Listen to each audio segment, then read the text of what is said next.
Bola Branca. Bola Branca. Bola Branca. Tertúlia Bola Branca. Está no ar mais uma tertúlia Bola Branca, depois de 2 segundas-feiras parados por causa dos feriados, por isso as pernas do Tovar estão fresquinhas. Desta vez trazemos uma daquelas boas histórias do futebol nacional. João Geão chegou ao Sporting B em março, subiu à segunda divisão e, com a tarefa difícil de cobrar rendimentos, mas também crescimentos para o amanhã, vai liderando o campeonato com miúdos que não têm muitas vertigens, vamos dizer assim. Segue-se na próxima semana, segunda-feira, dia 22, o derby com o Benfica B. João, muito obrigado por ter aceitado o nosso convite. Obrigado. Como sempre, tenho ao meu lado o Rui Miguel Tovar. Rui, que tal? Bem, obrigado, Hugo. Tu também? Tudo bem, obrigado. Bons feriados? Bons feriados. João, vou começar por aqui porque estamos na ressaca de uma derrota com o Vizela, no Aurélio Pereira. Há muitos anos ouvi o Guardiola falar sobre o medo de perder. Há muito pouco tempo ouvimos o Marcelo Bielsa a dizer que o medo de perder era muito maior do que o sentimento de ganhar. Que história é esta, do medo de perder? Como é que lida com a derrota? Como é que é o processo para engolir o veneno? Ora, boa tarde. Antes de mais, obrigado eu pelo convite. É um gosto estar aqui. Relativamente a isso, não é fácil. Acho que não é fácil para ninguém. Tivemos a oportunidade antes de falar um bocadinho, antes de começarmos o programa. E tem coisas boas e coisas... Ontem esta derrota teve coisas boas e coisas más. Há muito mais do que boas, mas a única coisa boa foi chegar ao fim e tinha um funeral no balneário. E isso é bom sinal. É sinal que há mentalidade ali dentro, porque as expectativas que foram se gerando, muito por mérito daquilo que eles foram fazendo também, os jogadores e todos nós enquanto estrutura, em função do resultado que não é nem de longe nem de perto o primeiro objetivo de uma equipa B, mas o que é facto é que em função daquilo que fomos conseguindo fazer, o sentimento de derrota hoje em dia é um sentimento de muita frustração ali dentro, e ontem parecia realmente um funeral. Isso a mim foi a única parte boa que tirei do resultado de ontem. Como é que eu lido? Com muita azia, umas horas ali de 2-3 horas de pré-depressão, e depois a vida tem que seguir, temos que olhar para os factos e para aquilo que conseguimos controlar e pegar naquilo que aconteceu e seguir. Não deu para beber uma cervejinha, que é aquilo que eu faço normalmente quando ganhamos, a seguir ao jogo, infelizmente, mas tivemos que ir para casa, aturar a família aturar-me a mim. E depois, ao longo das horas vão fazendo milagres e depois temos que seguir e começar a pensar efetivamente aquilo que temos que fazer, objetivamente. Já foram algumas cervejinhas, já são algumas vitórias no bolso. O Sporting B está em primeiro com os mesmos pontos que o Marítimo, que perdeu o Vitória Matos para o Swansea, mas que vai mantendo o nível, com o Miguel Moita. Lembro-me do Porto B, do Luís Castro, que ganhou a segunda Liga, sim. Que foi admirável. Muito. O João vai perdendo jogadores para a equipa principal, perdendo entre aspas, não é? Nunca repete os 11, tem sido considerado o técnico do mês, mas, e falámos aí um bocadinho sobre essa fronteira da formação e de rendimento. Qual é o papel da segunda Liga, da segunda equipa? O papel é isso mesmo, no fim do dia é potenciar jogadores, ponto final.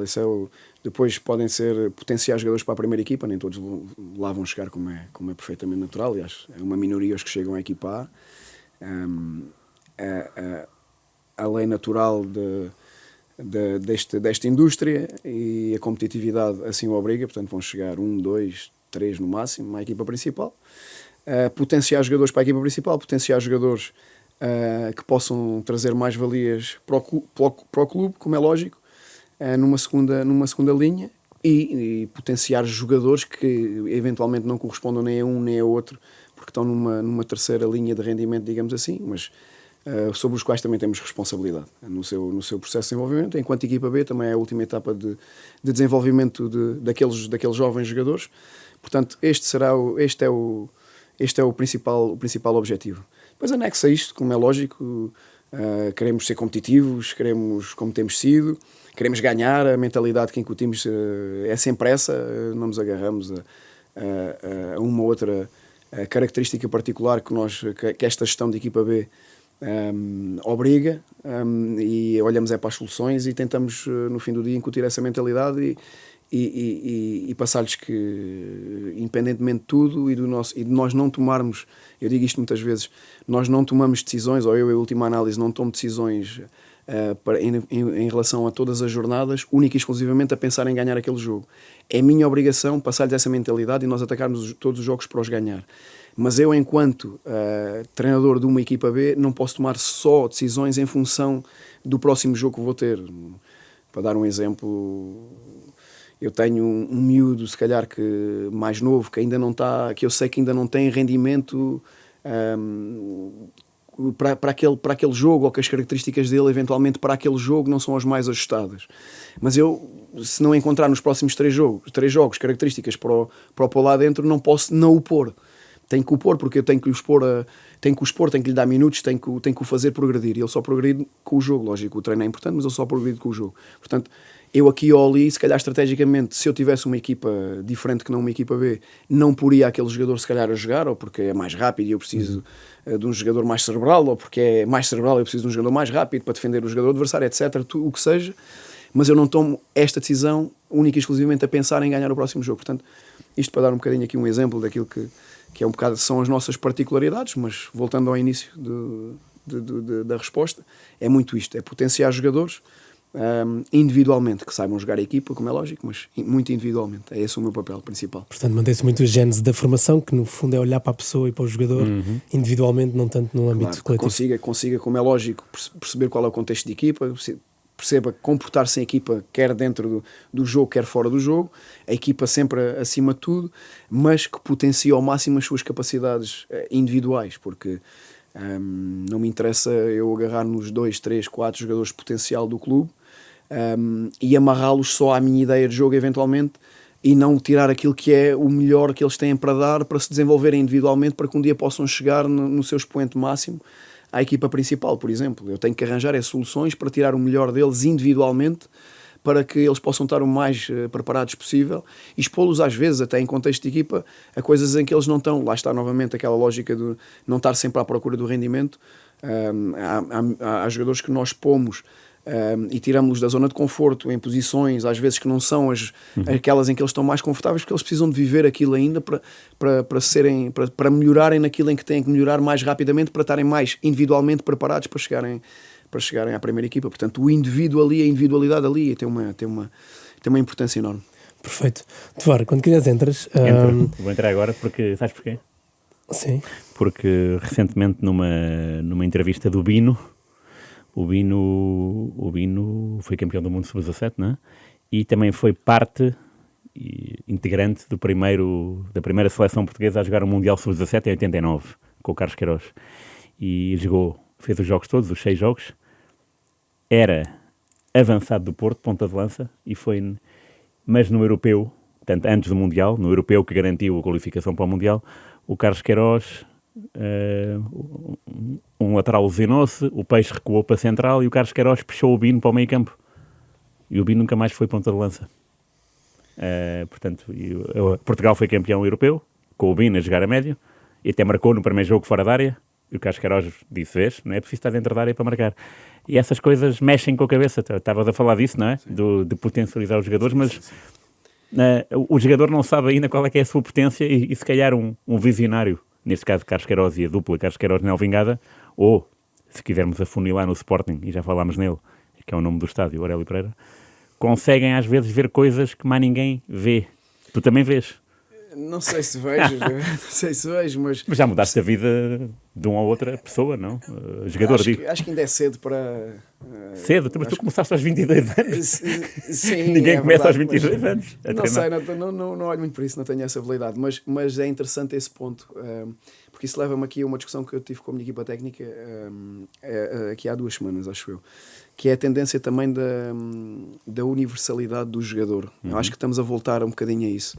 Acho que tivemos isso durante muitas décadas, depois avançámos um bocado para a especialização do jogador, ou seja, o jogador é aquilo e ou joga naquela posição ou não tem lugar, e agora estamos a voltar um bocadinho atrás. Eu acho que não só nos sistemas, em termos coletivos, esta questão da marcação individual que está a voltar, que se nos dissessem há 10 anos atrás que voltava, se calhar dizíamos que era impossível, e está a voltar, por exemplo, e isso também faz com que esta universalidade dos jogadores, temos muitos jogadores a voltar ou quando estão a atacar estão em determinada posição, depois a defender já ocupam outro espaço, depois em determinada fase do jogo passam para outra posição, e tem muito a ver com esta universalidade.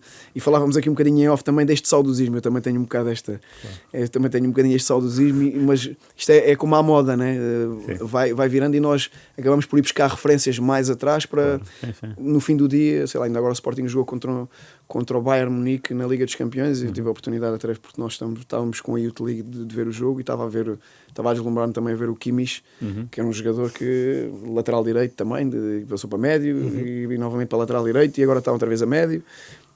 E eu acho que a formação tem muito disso, mas acho que também está-se a alastrar outra vez novamente um bocadinho ao futebol, ao alto rendimento, e acho que tem alguma beleza.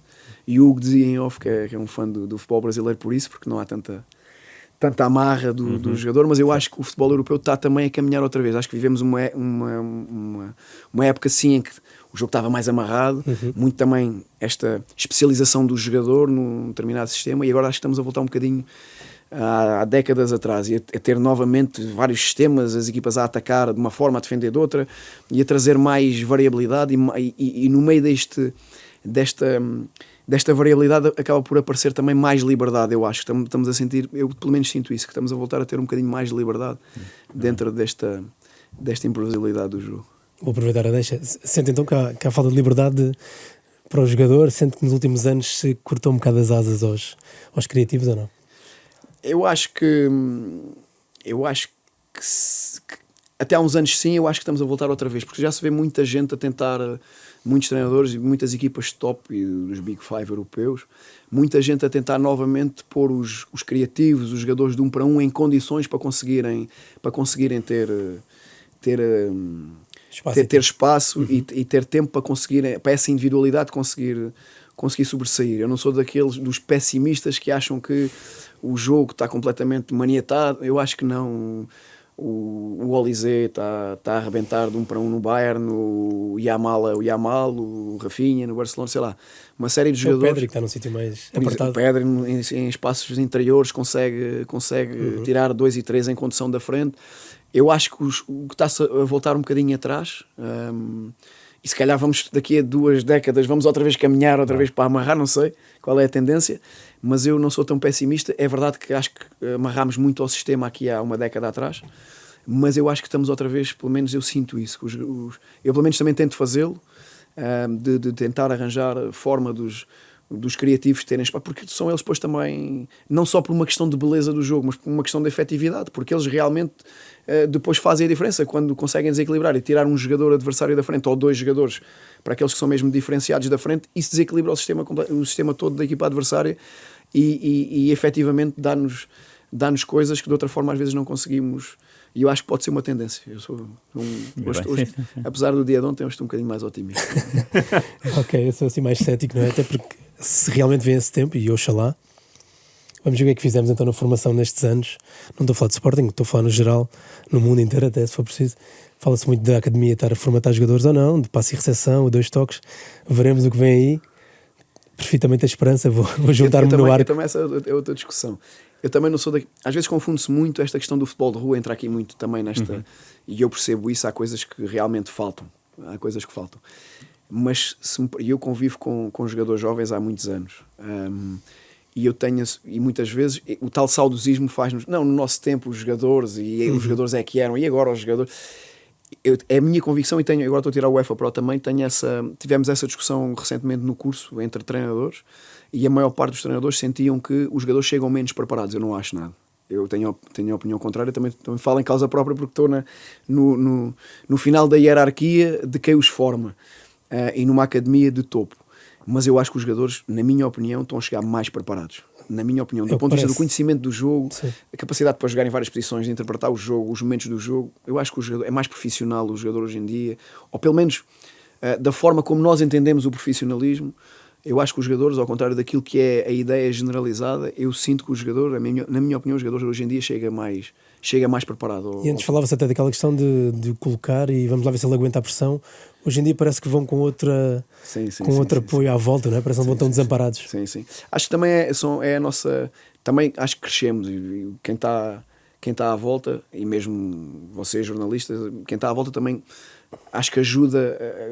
tem um bocado esta função pedagógica de ajudar o espectador a também dar um bocadinho mais margem de erro aos jogadores e não olharem para os primeiros 5 minutos que entra em campo, etc. Eu acho que isso também ajuda, e depois o facto de hoje em dia acho que se lançam muito mais jovens, acaba por ser uma coisa natural e as pessoas também estão mais predispostas a dar um bocadinho mais de benefício da dúvida, digamos assim. Ok, se calhar o miúdo estava nervoso e tal, entrou e tal, vamos ver na próxima. Acho que há um bocadinho mais este espírito e acho que é um bocado por aí também.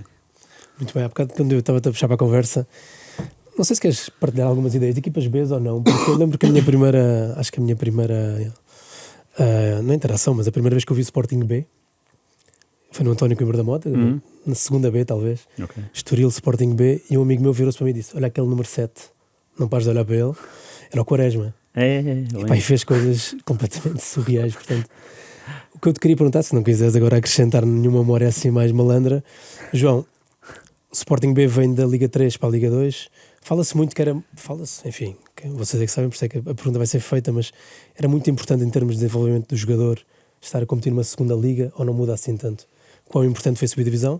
Tirando o estatuto óbvio, mas em termos para o jogador individualmente. Eu acho que muda. Acho que muda muita coisa.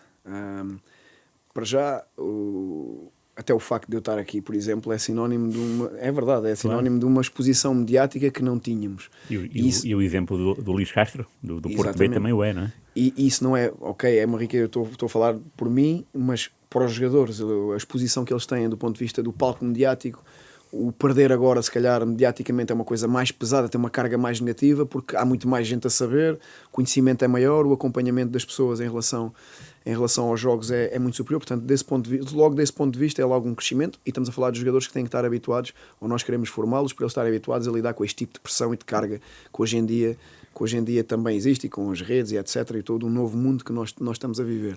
Portanto, logo aí, o facto de ser uma liga profissional, televisionada, todos os jogos, etc, portanto, traz esse acréscimo. E depois a competitividade da liga, quer queiramos que não, com todo o respeito pela Liga 3, não, são dois mundos diferentes. E até pela Liga 1. Exatamente. A Liga 2 é um fenómeno. É muito nós nunca sabemos o que é que vai acontecer. Os jogadores, individualmente, os jogadores que eles estão a defrontar são individualmente muito superiores. Sei lá, o gol que sofremos ontem é um gol que na Liga 3 nós não sofríamos, porque é um jogador super rápido do Vizela que bate um jogador nosso em velocidade. Houve mais erros ali pelo caminho. E um jogador do lado contrário que ganha em velocidade ao nosso lateral para encostar ao segundo posto. Isto na Liga 3 não ia acontecer. Portanto, os níveis de concentração, da alerta, a exigência é muito superior. O nível o desafio é muito superior a todos os níveis. Portanto, Tem fisicalidade, não é? A fisicalidade é completamente diferente. Os próprios relevados, quer queiramos, quer não, para a qualidade do jogo, a bola vai andar mais rápido, porque a Liga 3 ainda tem alguns relevados. Na Liga 2 também ainda continuamos a apanhar aqui ao ali, mas eu conheci a Liga 2 há muitos anos, inclusive também joguei contra o Sporting B na Liga 2, do João Mário na altura, do Gaio. Era essa geração também o Bruma, era uma geração muito boa. Eu era adjunto do Mr. Tony Pereira na altura no Atlético de Portugal. Okay. E uma liga com 42 jornadas, não era? Exatamente. Pô, bem puxado. E daí para cá, o que eu queria dizer é que os relevados, as condições são muito melhores, não tem nada a ver a Liga 2. Claro. E comparativamente ao dia 2 com a Liga 3, são muito melhores as condições. Portanto, eu diria que é todo um mundo novo que eu acho que nos vem-nos acrescentar muito, sem dúvida nenhuma. A minha memória, tu falaste de equipas B, não é uma memória portuguesa, é uma memória internacional, mas tem a ver com Alemanha e Espanha.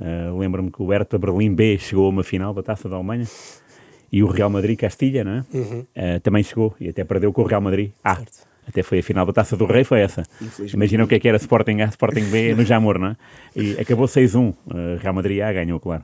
Mas se me puser a pensar, não é a minha memória nacional não diz respeito ao Sporting nem ao Benfica, mas diz respeito a clubes satélites. O Lourinhanense, lembro perfeitamente. Sim, os Alvercas.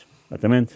Também, olha, vez, não lembrava disso, mas sim, mas o Lourinhanense houve uma época em que estava bastante bem, mas bastante bem na segunda B, não é?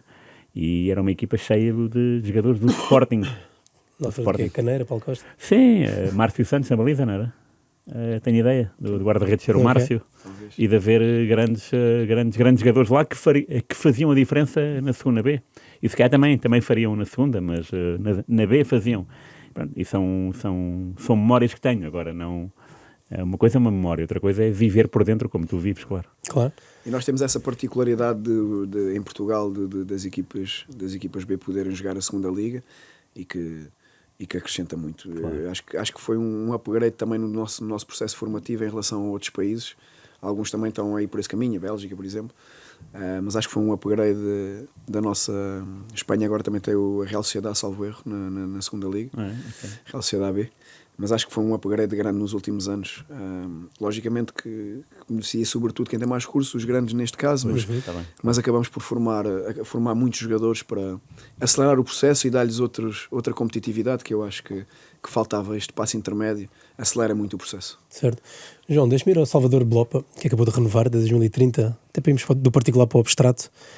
Viu num relevado terrível em Felgueiras, estamos a falar de bons relevados, mas em Felgueiras não foi bem o caso. Poucos dias depois entrou naquele campo sagrado do Bayern Munique. Como é que se gera a cabeça de um miúdo que quer tudo e tem fome? Imagino que seja ambicioso, mas é miúdo, não é? Nós miúdos queremos tudo para ontem. Que preocupações é que o João tem que ter a lidar com estes miúdos para se manterem em terreno seguro? Fundamentalmente é dizer-lhes sempre a verdade. A primeira coisa que eu fiz com o Blopa na altura e com o Flávio, posso-vos dizer, acho que foram eles os primeiros a estrearem, salvo eu não quero cometer aqui nenhuma injustiça, mas creio que da equipa B foram eles que se estrearam contra o Alverca para a Taça da Liga este ano. Foram os jogadores da equipa B que se estrearam, acho que foi os dois. E no dia seguinte eles regressaram, o Mr. Rui Borges mandou-os para a equipa B de novo, e eles regressaram. A primeira coisa que eu fiz foi agarrar nos dois e levá-los a uma série de placas que está na academia, uma espécie de Hall of Fame, onde estão todos os jogadores que se estrearam pela equipa A, formados na academia do Sporting, que se estrearam pela equipa A do Sporting. E fui-los ler todos os nomes um a um, onde constam o Cristiano Ronaldo, entre outros, mas também constam muitos que nem eu sequer sei onde é que eles acabaram a carreira e por onde é que eles andaram. Portanto, isso foi a primeira coisa que eu os fiz ver.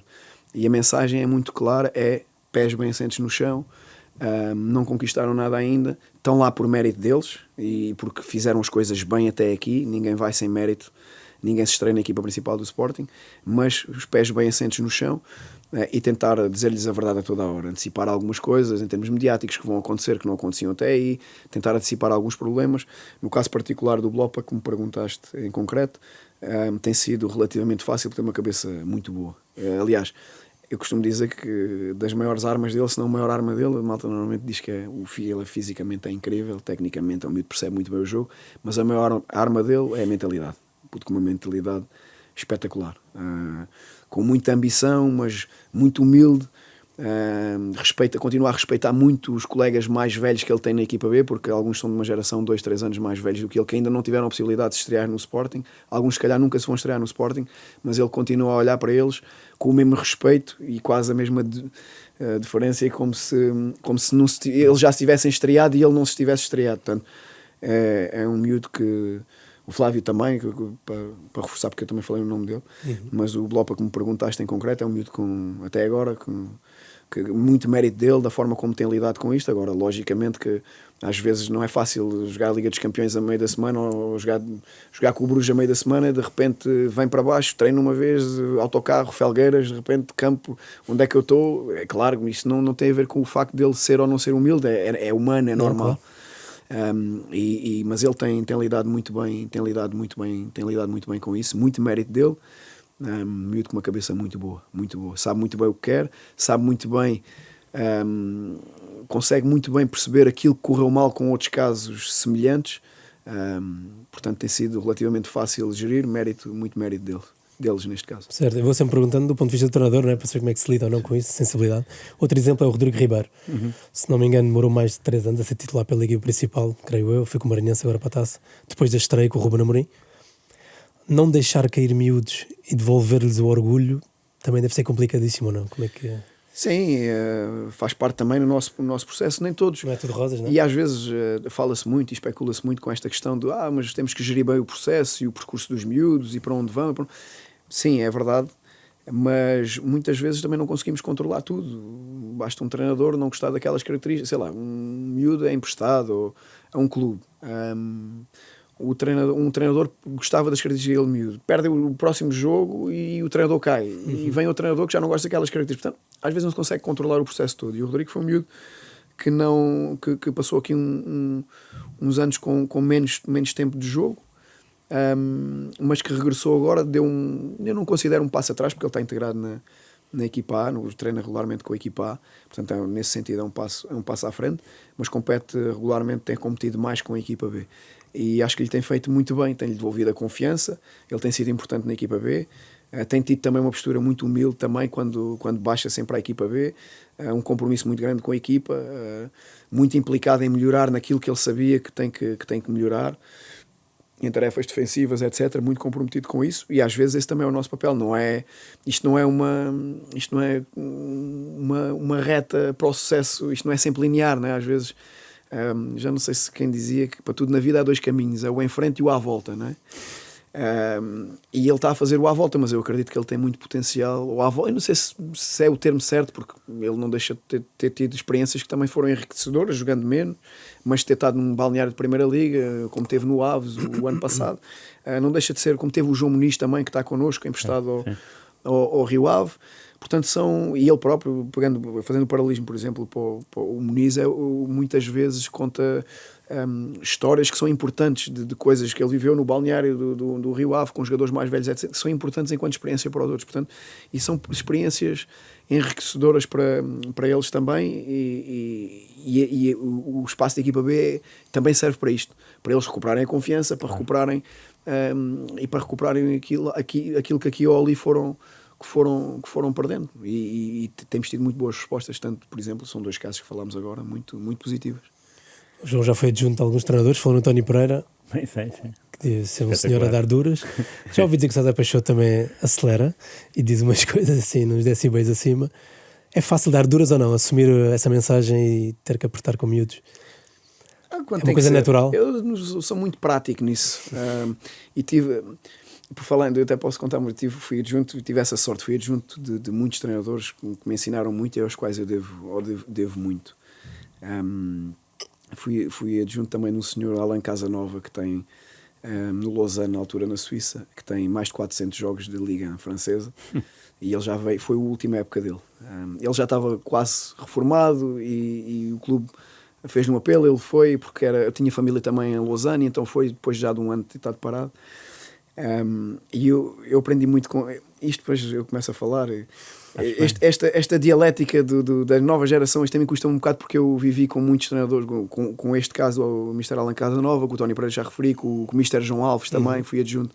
Portanto, fui adjunto de muita gente com muita experiência, com muita qualidade e com aquelas vivências. Isto para voltar à questão das duras. E ele uma vez fez uma coisa que foi muito interessante. Estávamos a fazer um mau jogo, a perder em casa, não me recordo bem com quem, e um dos jogadores mais estrela da equipa, entre aspas, que estava a ser o nosso pior jogador na primeira parte, não se mexia literalmente, e entra no balneário, mas aos gritos, aos pontapés, como se quase que só ele é que estava bem no jogo, e toda a gente estava mal, a equipa técnica, ou os colegas, toda a gente estava mal, menos ele. E ele, do alto da experiência dele, começou a acalmá-lo. Os primeiros 5 minutos, ele demorou da palestra, foi a acalmá-lo. Foi calma, tranquilo, sim, respira, tranquila, calma, já vamos resolver, calma. Foi isto, 5 minutos. E a expectativa geral era, ok, um homem com esta experiência, como é que ele deixa isto? E ele conseguiu acalmá-lo ao fim de 5 minutos, ele calou-se. E durante 2 minutos, aquele silêncio na sala, e ele a seguir deu-lhe uma dura, mas daquelas de rebentar com... E ele não disse uma palavra.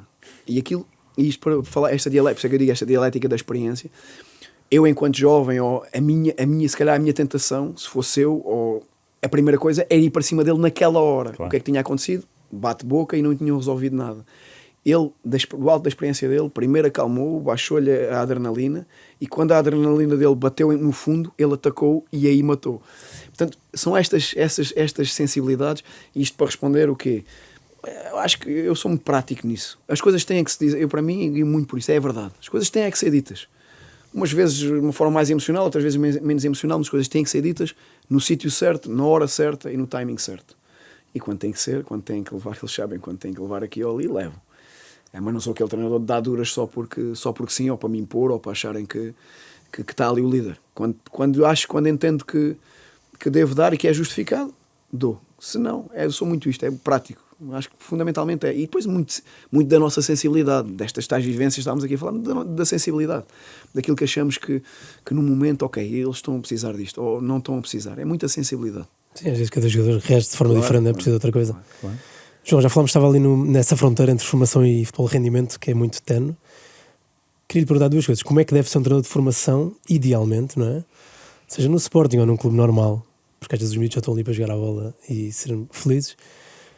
E depois, uma coisa mais a sério é se deve ou não haver treinadores, cursos de treinador direcionados para a formação. Boa questão.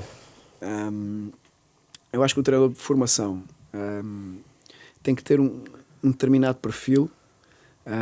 Eu acho que fundamentalmente tem que conseguir passar uma mensagem, conseguir passar determinados valores que sejam justos, antes de mais nada, como é lógico, o perceber estar a equipa, o perceber do que é respeitar os outros, o que é respeitar os outros elementos que fazem parte do jogo. Portanto, este tipo de cultura, acho que um treinador de formação tem que ter, os mínimos dos mínimos tem que ter. Este tipo de o saber passar que postura é que temos que ter em determinadas situações, em determinado contexto, acho que isto é fundamental.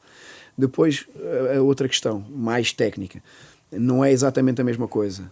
Treinar o treino para a formação e o treino para o alto rendimento tem alguns pontos em que se tocam. Eu também não sou o tipo de treinador que eu acho que são dois mundos opostos, não são. Tem pontos em que, em termos metodológicos, que eu acho que se tocam, mas tem algumas particularidades. Desde logo, a gestão da carga é completamente diferente.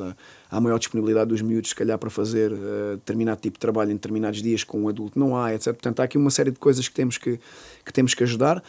E eu não sei se deveria ser completamente diferente a formação, mas sim, devia haver um upgrade, ou pelo menos algo paralelo, em termos de formação de jovens, que pudesse, de treinadores para a formação, que lhes desse mais algumas luzes daquilo que se deve ou não fazer com jovens, mais até em termos metodológicos, partindo do princípio que a outra questão de ética, etc., de forma de estar, de valores, etc., conseguimos ir controlando. Mas acho que sim. Também não sou fundamentalista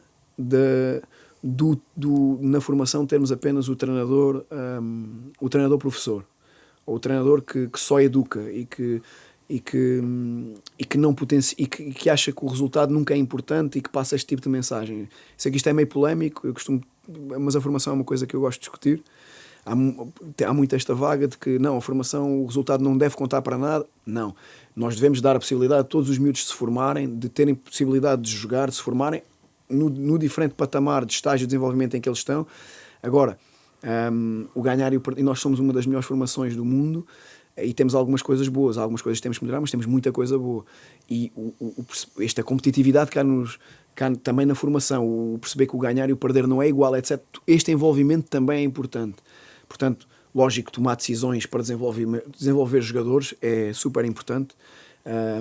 Lá está, não tomar decisões só em função de se ganhar, isso nunca pode ser a primeira premissa, mas passar-lhes que ganhar e perder não é a mesma coisa, e este tipo de mentalidade também se forma e também se educa. Saber perder, saber ganhar, como é lógico, não é isso que está em causa, mas toda esta atmosfera que envolve também a competição também é importante. Eu acho que conseguir gerir isto tudo, ou seja, os treinadores de formação terem os valores certos, não perdendo também este lado competitivo, que eu acho que não devemos também perdê-lo e que é importante. Sim. Acho que toda este caldeirão de características é importante sabermos combiná-lo bem. Acho que temos feito, há coisas em que temos que melhorar, mas acho que no geral acho que temos conseguido equilibrar. E agora temos novos desafios para nos esta questão agora a gestão dos pais é um novo desafio, porque os pais são diferentes do que eram há 10 anos atrás, a gestão das redes sociais, portanto há todo um novo mundo de desafios que se calhar faz sentido aquilo que estavas a dizer, Hugo, de se repensar numa formação eventualmente paralela para acrescentar alguma coisa aos treinadores da formação. Sim, a mim o que me preocupa, só abrir um bocadinho este debate, debate não, esta conversa, é, não tanto num clube como o Sporting, obviamente tem as pessoas certas, ou que consideram certas para cada escalão, não é essa a questão, mas num clube normal, que os miúdos provavelmente não vão ser jogadores nunca nesta vida, preocupa-me que certos treinadores usem miúdos para subir na escada, não é? Esse é o que me preocupa realmente, porque vê-se cada vez mais os treinadores estão a chegar lá acima muito cedo, muito novos, parece que vão sempre atrasados, têm muita pressa de chegar lá acima e às vezes os miúdos ficam um bocado ali pelo caminho. Sim, eu entendo, lá está, não podemos tomar decisões só em função de ganhar, lá está, é preciso entender isto. Sim.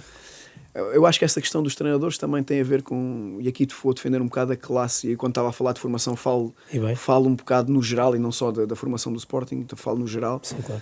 Mas fora, e aqui até estou a excluir os clubes grandes, mas há aqui um problema de fundo. A profissão de treinador da formação não é uma profissão. Ou seja, os treinadores, eu sei porque vim de lá, eu estive lá muitos anos e falávamos nisto também antes de começarmos aqui a nossa. Não é. São muito mal pagos, sendo muito direto. Um treinador não paga para ser treinador de formação. Um treinador de formação num clube normal em Portugal paga para treinar. Paga para despender tempo da sua vida para se dedicar a uma profissão. Depois é difícil nós também não querer, não achar que não seja legítimo que eles queiram ganhar para rapidamente progredirem e eventualmente conseguirem ter melhores condições para eles. Porque a verdade é que, se calhar a maior parte das pessoas não sabem, ou se calhar quem tem filhos vai sabendo, estamos a falar de treinador, a esmagadora 99% dos treinadores de formação em Portugal ganham 100 euros, 150 euros, 200 euros quando ganham, depois os salários, que isto não é salário, está atrasado e depois fazem se calhar 1 hora para cada lado para ir treinar, deixam a família para ir treinar à noite, chegam a casa às 11 da noite, pagam no fim do dia pagam do bolso deles para treinar. Portanto, logo aqui temos um problema de fundo. A formação tem que ser olhada, na minha opinião, como um problema, tem que ser olhada de outra forma. Temos que olhar para isto como uma indústria de uma forma diferente.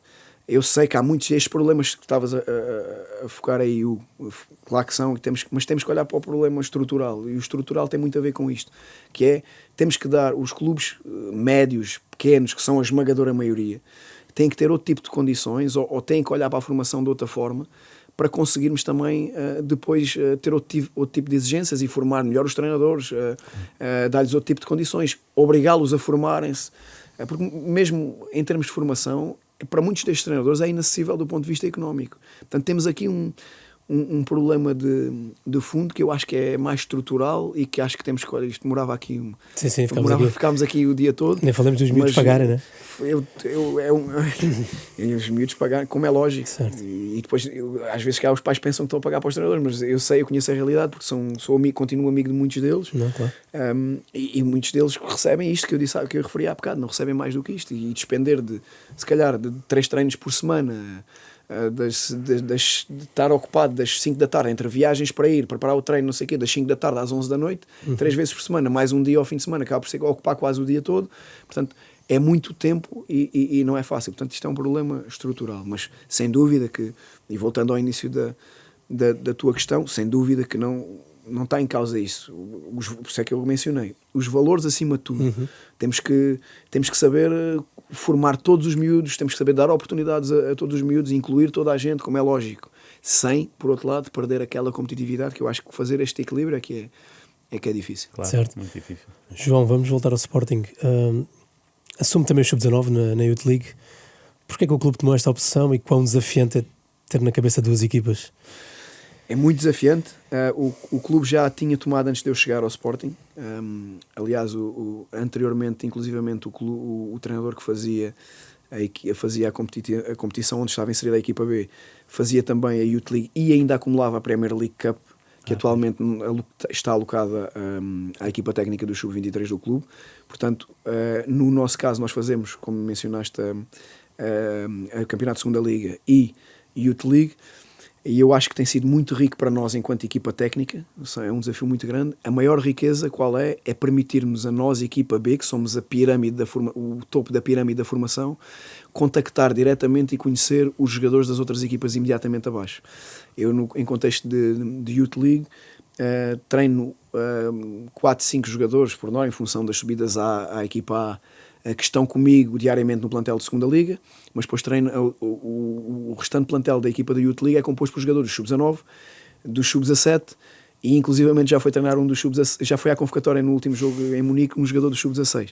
Portanto, isto permite-me a mim, mais do que ter uma percepção daquilo que vou vendo, porque eu acompanho regularmente as equipas no campeonato onde estão inseridos, dos sub-19, dos sub-23 e dos sub-17, quer nos jogos na academia, quer os jogos que vão fazendo e que eu acompanho na televisão, como é lógico, e alguns treinos deles que vou vendo, alguns vão treinando connosco aqui ou ali, mas sobretudo permite-me ter uma opinião clara e precisa daqueles miúdos que estão imediatamente abaixo, que no dia da manhã serão eles a entrar ou não para a equipa B, e conhecê-los em contexto de adversidade, em contexto de stress de jogo, conhecê-los em competição, e isto é a mais-valia desta competição também estar alocada ao treinador da equipa B. Agora, para nós tem-nos posto muitos desafios, porque a segunda liga não é para brincadeiras, entre aspas, não dá, e nós aqui tenho tido muita sorte porque tenho uma equipa técnica que me ajuda muito, muito completa, em quem eu confio muito e que me permite muitas vezes só validar coisas quase de olhos fechados sem ver, porque é difícil sair de um jogo como saímos em Felgueiras. Jogámos no sábado em Felgueiras, fizemos a viagem para baixo, treinámos no dia seguinte, demos folga à equipa B, treinámos no dia seguinte a equipa de Youth League, no dia seguinte, creio, eu não tenho bem presente o microciclo, mas é para vos dar um exemplo, porque tendencialmente é assim. No dia seguinte temos, e com isto tudo, temos que analisar o adversário que vamos ter na equipa B, começar a olhar para o adversário que vamos ter na equipa B no fim de semana seguinte, analisar o adversário da Youth League, tomar decisões, e chegamos a ter treinos de equipa B primeiro e depois a equipa da Youth League, dar os 2 treinos de manhã, viagem para a Alemanha na terça-feira, jogar na terça, vimos o jogo da equipa A à noite, eu e outro elemento da equipa da técnica viajámos num voo diferente da equipa da Youth League mais cedo para estarmos a tempo de fazer treino da equipa B. Nesse dia à tarde chegámos e fomos dar treino à equipa B, e depois jogámos ontem com o Vizela com 3 treinos. Claro que isto exige, quer fisicamente, quer a nível da organização, muito de nós, mas é também desafiante e tem sido uma experiência espetacular. A Youth League também é uma competição muito desafiante e muito muito interessante também, e tem sido muito giro. O que é que o João quer dos adjuntos? Quer chatos ou não? Que desafiam constantemente? Ou... Eu tenho a sorte de eu fui adjunto muitos anos e sei o que é estar do outro lado. Mas fundamentalmente... A arte de filtrar, não é? A arte de filtrar, sim, mas o que eu quero é que eles tenham, para já e nós temos, que tenhamos um ambiente super informal e saudável, onde se discute tudo, e a ideia mais estapafúrdia, ninguém tem medo de dizer só porque o que é que os outros vão pensar, sim, ou claro. em que lugar é que eu fico aqui. Tudo é válido, não é? Tudo é válido. E nós temos um dos analistas é o André Gonçalves, eu costumo dizer. O André, eu gosto dele, ele tem normalmente tem 10 ideias fora da caixa, e 9 eu digo, pá, André, estás maluco, esquece lá isso. Mas há sempre uma que ninguém concorda, mas que eu vou para casa a pensar nela e digo assim, este gajo, isto realmente tem aqui, não sei se, raramente me convence, mas já me convenceu uma vez ou outra, e eu gosto daquilo. Não, ambiente super informal, super saudável. No fim do dia eu tenho que tomar decisões em função daquilo que cada um me diz, mas eles têm discussões às vezes para escolher aqui ou ali, quem entra, quem não entra, um exercício. Eles têm discussões às vezes estamos ali 2 horas que malta, já chega, pronto, ok, agora já ouvi, depois ninguém quer perder a discussão, mas é um ambiente, é sobretudo o que eu lhes peço é isso, liberdade total, responsabilidade óbvia, cada um tem as suas tarefas bem precisas e detalhadas, aquilo que cada um sabe qual é que no fim do dia, que dia é que tem que apresentar o trabalho feito, etc. E a mim dão uma tranquilidade, durmo super descansado, porque cada um deles tem uma tarefa, um com as bolas paradas, outro com o planeamento do treino, outro com o trabalho individual, tudo está planeado, chegam, eu valido, vejo, ok, certo, e super confortável, mas uma equipa técnica hoje em dia, seja para quem for, e o que treinaste, é fundamental, a nível de tem que ser gente que saiba estar, que se identifique com os teus valores, que saiba estar em... Às tantas aquilo é tipo Big Brother. É 24 horas sobre 24, todos juntos, e depois vamos para estágio todos juntos, e depois voltamos, estamos juntos, e depois vamos almoçar e estamos juntos, e depois vamos discutir, estamos juntos, depois estamos no jogo, estamos juntos, estamos no treino, estamos juntos. Aquilo é formato Big Brother às vezes. Na saúde e na doença. Na saúde e na doença. Aquilo não é... Portanto, tem que ser gente que se identifique entre valores, que não pode ser muito disparo, se identifiquem nos valores, e depois tem que ser gente com competência, porque sem competência também não é só porque tem os valores certos, ou só porque é fiel, ou só porque sabe estar, também não chega, porque isto anda muito rápido. Se não for gente com capacidade, curiosa para ir à procura, de ir à procura de novas tendências, de como é que nós podemos evoluir, como é que está a fazer as melhores equipas da Europa, como é que estão a fazer, como é que vamos, para onde é que vamos, etc. E se não for gente com esta capacidade também de se renovar a cada momento, também não. Para mim, pelo menos, isto é fundamental. O futebol tem mudado bastante rápido, acho eu, nestas últimas décadas. Creio que o João era responsável pelas bolas paradas no Moreirense César Peixoto. Falámos no Felgueiras há pouco, que até tinha mais gols de bola parada do que bola corrida. Vemos o que vemos no Arsenal. Será que é uma tendência? Será que as equipas vão cada vez investir mais tempo na bola parada? Será que o jogo vai parar ainda mais para as equipas se posicionarem e fazerem os bloqueios que querem fazer? E, enfim... A tendência do jogo parar mais, parece-me, com esta questão das arbitragens e do VAR, etc. Eu acho que vai haver eventualmente uma pressão para que sim, para que agora paramos para confirmar lances capitais, e eventualmente se calhar vamos no futuro parar para ver cantos e lançamentos de linha lateral. Não sei se será por aí. Portanto, se evoluirmos por aí, logicamente o jogo não há como. Por mais rápido que o VAR seja, não há como o jogo não parar mais vezes. Arranjar um protocolo que agrada a toda a gente é difícil. Mas não há como o jogo não parar mais vezes. Portanto, os esquemas táticos, se parar mais vezes, os esquemas táticos vão ser ainda mais importantes. Mas são um momento fundamental. Eu tive muitos anos, não só no Moreirense, já tinha no Passos de Ferreira, tive no Lausanne, no Grasshoppers. Portanto, foi salvo erro em 4 projetos seguidos, onde uma das minhas funções era a bola parada, que é um momento fundamental do jogo. Nós, não sei, mas 50%, se considerarmos os pontapés de baliza e os lançamentos, se formos então aos lançamentos, costuma-se dizer que se calhar há 30%, creio que a estatística era a Premier League, pelo menos era 33% ou 34% de golos de bola parada. Mas se considerarmos os lançamentos e os pontapés de baliza, e sobretudo os lançamentos, e até os pontapés de saída, que hoje em dia também já dão golos, estou a crer que se calhar vamos para os 50% ou mais, porque os lançamentos então estão a voltar para a área, não é? Nós, por exemplo, há uma coisa que trabalhamos quase todas as semanas, é lançamentos, que é chato, os jogadores não gostam, é chato trabalhar lançamentos, só que são ações que decorrem no jogo, se calhar há 30 lançamentos por jogo. E muitas vezes treinamos outras coisas que acontecem uma vez no jogo, e os lançamentos acontecem 30 vezes ou mais durante o jogo, quer defensivos, quer ofensivos. Portanto, são ações muito importantes. Se nós em 30 lançamentos, ou em 15 que sejam a favor, se mantivermos pelo menos a posse de bola em 12 ou 13, e em vez de perdermos 2 ou 13 vezes, é um ganho muito grande. Portanto, a bola parada foi algo que é chato, que tem que ser alguém que tenha um gosto particular por analisar, porque é um trabalho exaustivo de pesquisa. É isso que ia perguntar, o que é a tua escola? Bolas paradas, qual é, por exemplo? Fui pesquisando aqui ali, não posso dizer que tem. O Mr. João Carlos Pereira, por exemplo, que apanhei no Grasshoppers na Suíça, também tem uma carreira muito interessante, atualmente está como diretor técnico na Arábia. Era alguém que tinha um gosto muito particular pelas bolas paradas, e que me passou muita coisa. Era muito criativo na bola parada ofensiva, portanto fui bebendo com alguns deles. Boa. E depois é muita pesquisa, muito ver o adversário. Se calhar, neste caso, nós temos o Marco Sousa, que é o elemento da equipa técnica que está alocado às bolas paradas. Hoje em dia estamos na 14ª jornada, ontem jogámos com o Vizela, ele teve que ver todos os cantos do Vizela desde o início da época.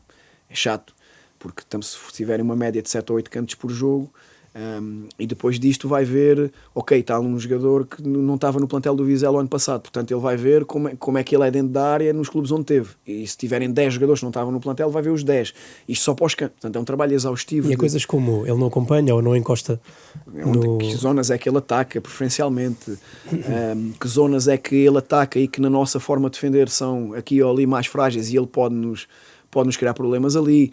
como é que o bloqueio tem que ser, se tem este jogador em particular, se tem que ser mais da diagonal, se tem que dar mais espaço, se tem que estar mais colado a ele, em função também do jogador nosso que vamos pôr a bloqueá-lo, se é um jogador mais robusto fisicamente, se não é um jogador robusto fisicamente. Há muito, depois há aqui o lado estratégico, sei lá, um jogador do adversário, às vezes pode ser o jogador mais perigoso, mas nós sabemos que ele só ataca aquela zona, e aquela zona nossa é muito forte, portanto não vamos gastar um bloqueio naquele jogador e vamos gastar com outro que não é tão forte, mas que nos vai provavelmente criar problemas, que nos vai atacar uma zona que é mais frágil nossa. Portanto, há uma série de variáveis que exigem que o diagnóstico seja muito exaustivo e bem feito, e isto leva tempo, leva muita hora a fazer, e também dá muita cabeçada na discussão às vezes, e depois há problemas que as equipas, e nós tentamos também criar, acho que temos feito umas coisas giras de bola parada ofensiva, temos criado alguns problemas. O Mister Agostinho Bento falava nisso na divisão dele no nosso jogo com o Velgueiro. Temos feito isso e tentamos ser o máximo previsíveis possíveis para causar também stress ao adversário, e acho que temos conseguido fazer coisas interessantes. Ainda não marcámos nenhumas daquelas mais fora da caixa, mas já andámos lá perto, portanto, e acho que está para breve. Mas pronto, mas tem muito a ver com isto. É curioso, estamos a falar em bloqueios, mas desde quando é que não é falta, não é? Desde quando é que É verdade. começa a haver uma permissividade? Ainda agora Com o Bayern. Com o Bayern, o Sporting sofre um gol. Aquilo é falta todos os dias ou não? É falta, ponto final. Não, é falta. Agora, e estamos aí por aí, não é? E olhamos para a Premier League e aquilo já não é bloqueios, aquilo vale tudo. É agarrar, é dentro da área, vale tudo. E temos que nos adaptar, não há como. E temos que tentar arranjar soluções para isso. Eu discuti isso também, eu sou muito amigo também do Carlos Fernandes, que é adjunto do Ruben no Manchester. Ele também está responsável pela bola parada, e foi no início uma dor de cabeça para ele lidar com os bloqueios ao Onana, e eles depois saíram-se muito bem e conseguem hoje em dia contrariar muito bem aquilo. Portanto, não há como, lá está, diagnóstico, pensar muitas horas sobre aquilo e arranjar soluções. É o jogo do gato e do rato, de copiar, como diria o Fábio Capello, de copiar aquilo que os outros fazem melhor e tentar arranjar antídotos para o resto. Certo. Entramos na reta final, João, obrigado por ter vindo. Porquê começou tão cedo a treinar? Não jogava? Não gostava de jogar? Não, eu gostava de jogar, mas o meu pai foi treinador. Treinou o meu União de Montemor, que falei com o Rui aqui no início. E para além disso treinou os clubes, também o Histórico Alentejano, o Elvas, treinou aqui o Atlético. Portanto, eu muito cedo acompanhei. Eu, por exemplo, quando ele treinava o Elvas, eu ao sábado ia com ele para o treino, que era, normalmente jogava só domingo, e depois íamos para Badajoz aos Caramelos, e depois é que voltávamos para casa. E eu vivi sempre muito o balneário e o cargo de treinador. E não sei se eu cedo percebi que gostava muito daquilo. Também não tinha qualidade para ser jogador. Joguei sempre os escalões de formação, fiz os escalões de formação todos, e joguei. E no contexto onde estava, até era um jogador aceitável, e jogava sempre. Mas cedo percebi que claramente não era um jogador que ia chegar, não tinha qualidade para chegar a outros patamares, mas nem foi muito por aí. Foi claramente, percebi que eu adorava ver isto. O meu pai depois, quando ia para as palestras naquela altura, o Rui, lá está o saudosismo, naquela altura os filhos iam com os treinadores para mesmo equipas de terceira divisão, segunda divisão, eu via as palestras todas do jogo. O meu pai dava ataque na altura, era com os ténis ou com os chinelos, eram os jogadores no chão, e eu acompanhei aquilo tudo. Portanto, vivi dentro de um balneário muitos anos, das terceiras divisões na altura, segundas Bs. Eu faltava à escola, sem o meu pai saber, porque a escola era ao lado e o União de Montemor tinha equipas profissionais na altura, ou muitos anos teve equipas profissionais, treinavam de manhã, e eu faltava à escola, inventava que o professor não foi, ou não sei o quê, para ir ver os treinos dos profissionais, que eram os meus ídolos na altura, claro, jogadores de segunda divisão. Portanto, eu vivi muito e estas questões da liderança também impactaram sempre muito em mim, as minhas referências, para além como é lógico, o meu pai, não só treinadores, como o mestre Cândido de Oliveira, que é o ícone dos treinadores portugueses, sim, como é lógico, não só ainda mais um alentejano como eu, mas mesmo... Fronteira, não é? É de fronteira. Portanto, eu acompanhei sempre e sempre olhei para esta gente com admiração, mesmo outros líderes, Salgueiro Maia aqui, o general Humberto Delgado, portanto, sempre vi estes cargos de liderança, sempre fui muito entusiasta destas figuras, e acho que foi tudo um bocadinho por aqui, por estas influências também de viver o que era ser líder de equipas, etc. E desde cedo era o meu gosto, era treinar. Depois não vivi obcecado com a questão de ser treinador principal, estava bem como treinador junto, era feliz como treinador junto. Sim. E não tinha uma meta. Há muita gente que coloca uma meta, não, naquela idade eu quero quero ser treinador principal com X anos, com X idade, porque depois vou e depois faço e depois quero chegar não sei onde. Eu nunca pus essas metas, queria experimentar, mas estava bem. Quando se proporcionou-se nessa altura, por um Sporting B que tem uma estrutura e um presidente não teve coragem de apostar um treinador adjunto que era completamente desconhecido, e eu não podia recusar, e as coisas proporcionaram-se por aí. Basicamente esta é a história. E mesmo assim, a aventura mais sui generis terá sido Guiné-Bissau, não? Por ser um contexto completamente diferente? Talvez. Guiné, Malásia também. Sim, mais fora da caixa foram esses. É matéria de condições, digo eu, não é? De trabalho. A Guiné foi fantástico. Bissau é uma cidade com muitos problemas, mas super acolhedora. E vivemos muito no mundo do populismo e de falsas percepções. Isto foi em 2017, eu fiz o CAN com o Guiné-Bissau. Okay. E fazia estágios lá, fizemos os estágios pré-CAN, fizemos a CAN no Gabão. E eu passeava, tivemos lá períodos de um mês seguido em Bissau, e eu passeava à noite, de dia em Bissau, sozinho, porque perdia-me por aquelas ruas, e fui sempre muito bem acolhido. Eu adorei aquela experiência em Bissau, gente com dificuldade, que vive a Celeste, sei lá, mas são experiências. Treinos com 10 mil pessoas, isto não existe, não é? Sério? Treinos com 10 mil pessoas, porque tínhamos que enganar as pessoas via rádio. A rádio lá é que funciona muito. Mas tínhamos que dar um falso horário de treino. Imaginamos, se queríamos treinar de manhã, dizíamos que o treinar à tarde. Mas mesmo assim apareciam 10 mil, porque se dessemos o horário certo apareciam 30 mil. E dar treinos nestas condições e acabar o treino à pressa para ir embora para o balneário, porque eles depois entram e não há como controlar 10 mil pessoas. Dentro eles vão respeitando enquanto o treino dura, mas assim que eles percebem que acabou, entram lá para dentro. Portanto, são coisas que não se esquecem. Mas é difícil, mas tem as suas. Para eles é muito mais. Eles querem que os jogadores vão num contra um e que façam um drible. É muito mais importante do que para nós a intensidade ou a agressividade, que para nós europeus fazer um carrinho muitas vezes. Para eles não, é o drible. E os jogadores depois iam à procura. Portanto, tínhamos jogadores no treino que andavam o treino todo à procura de dar uma cueca, de dar uma vírgula para o público, com 10 mil no estádio para aquilo vir abaixo. Portanto, são contextos, mas muito giros, foram riquíssimos. Adorei Guiné, Malásia, adorei este tipo de contextos. E o Eduardo Almeida falava na Malásia, foram contextos espetaculares que me deram muito, não só para o meu dia a dia como treinador, mas como pessoa, que são fundamentais para aquilo que eu também sou. E com quem é que tens as minhas conversas de futebol? Muita gente. O professor Fonte Santa, que está no Benfica, que foi uma pessoa muito importante no meu percurso. Com o Flávio Costa, atualmente, que é o nosso diretor técnico no Sporting, do futebol profissional do Sporting, que é alguém que percebe muito do que é o jogo e do que é o jogo de futebol. Com muitos treinadores com quem mantenho, estes que fui mencionando aqui, com quem mantenho contacto muito regular. Com o Mr. João Carlos Pereira falamos muito de futebol, perdemos às vezes horas ao telefone a falar de futebol. O Mr. João Alves é sempre espetacular, ainda agora me ligou a semana passada. Muita gente do futebol, malta que é treinador, que cresceram comigo e agora estamos separados, o Lino Godinho, por exemplo, o Mauro, o Moralinho, portanto, muita gente com quem fui crescendo ao longo do meu percurso e que mantemos.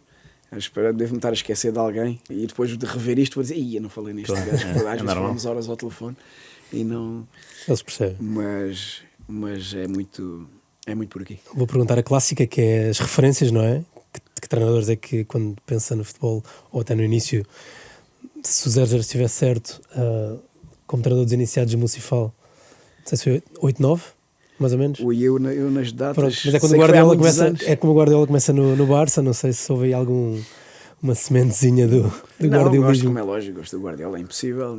Marcou uma tendência no jogo, não há como. Gosto mais ou menos, não há como. Revolucionou a coisa, não é? Mas eu sou muito time Klopp também. Eu adoro aquela vertigem, aquela intensidade. Eu sei que sai aqui um bocado do mainstream do Guardiola, mas eu adoro aquela vertigem. E o futebol é lindo por isto, porque há para todos os gostos. Claro. Mas Klopp, o Alex Ferguson, aquele 4-4-2 do Dwight York e do Andy Cole na frente, aquilo é uma coisa. E eu sou. Por isso é que eu gosto nesta. Eu não vou só pelas novas tendências, porque o jogo teve treinadores também muito, muito bons, como o Alex Ferguson era espetacular. Sei lá, falei no mestre Cândido de Oliveira. O Mourinho, inevitavelmente, marcou a nossa geração, que viu o percurso dele. Mas é muito por aí. O meu pai foi adjunto do António Carraça também muitos anos, e eu ouvi-os falar, eu era miúdo, mas eu ouvi discussões deles durante anos no balneário, ouvi-os horas e horas, aquelas discussões que eu agora faço com a minha equipa técnica, eu estava horas e horas a ouvi-los. Portanto, há coisas que parece que estou a ouvi-los aqui no ouvido. Portanto, é inevitável não serem referências, mas é por aqui. O fundamental é jogar para a frente e fazer golos. Sempre. Isso o João outro dia. Sempre. Agora liga mais com a história do Klopp. E Sempre, é essa a sempre, ideologia, para a frente, para é essa a frente. forma de Para pensar. a frente, mas eu sou consciente. Eu às vezes ouço muita gente, não, futebol positivo. Eu quero que a minha equipa joguem para a frente porque eu acredito que vou ganhar mais vezes. Se eu acreditasse que fechado lá atrás ganhava mais, eu fazia isto, porque no fim do dia eu gosto muito de ganhar. Isso aí não há como. Portanto, agora eu acredito é que um futebol para a frente, com vertigem, com velocidade, é muito a mim, que me faz estar com energia, com alma, que me faz estar mais perto, que faz as nossas equipas estarem mais perto de ganhar. Eu acredito nisso. Agora, super competentes nos outros momentos do jogo. Nós somos a defesa menos batida, creio que ainda somos a defesa menos batida do campeonato. É o segundo melhor ataque. Sou muito chato no rigor defensivo e nos equilíbrios e na forma como defendemos a área. Sou muito chato nisso.